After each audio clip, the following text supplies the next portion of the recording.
সেলিম এই মনসুর এই বেটা কই খাও এই তো কি দেখে দেন স্কিন দিকে মাদ্রাসা আমরা রোজা করে ধর কি করা লাগবে মাদ্রাসা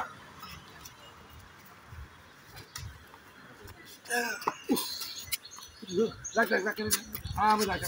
আমি রাখ খালাই দেবে দেখা কিন্তু পাবি না কয়ে দিলাম আমার পিঠ চুলকেতেছে নামা নামিয়ে পিঠতে ভালো করে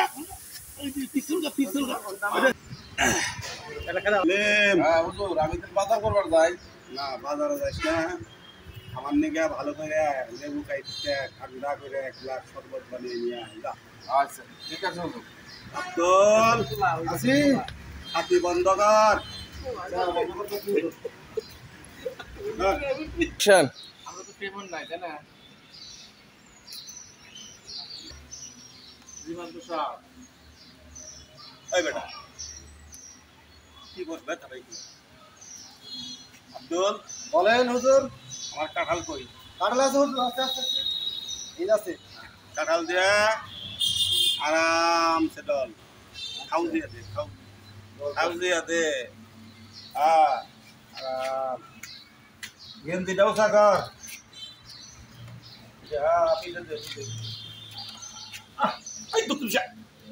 কি করো হুজুর লাগবে তো এটা তো চুলকাই দি স্যার আপনি তো আসলে ওই এলাকায় থাকেন না অনেক দিন করেছেন সিঙ্গাপুর থেকে চলেন যাই এলাকার আপনি একটু ঘুরে গিয়ে দেন চলেন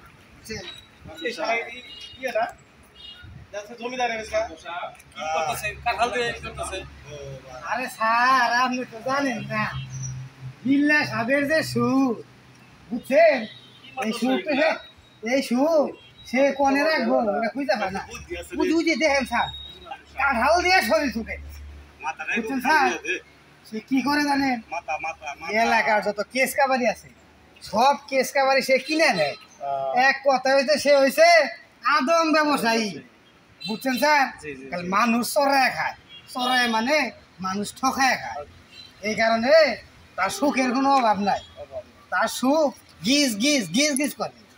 কাঁঠাল দিয়ে শরীর শুকায় এই যে দেখতেছেন না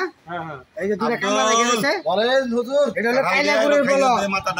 আর এই যে আরেকটা কামলা এটা হলো এই বাসালের বলদ দুই বলদ একখানে কইরা তারপর সে এই দেখেন এই যে দেখছেন আমরা ডলি সাবান দিয়ে আর হে ডলে কাঁঠাল দিয়ে কেমন লাগতেছে এনে কথার শব্দ পাই কেরারে কথা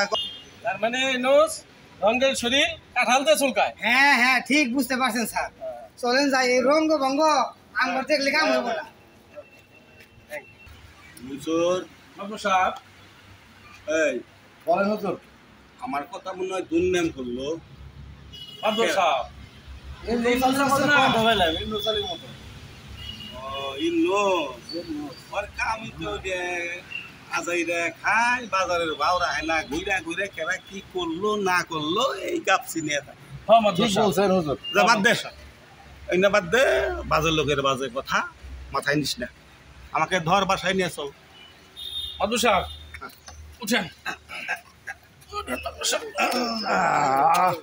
আরাম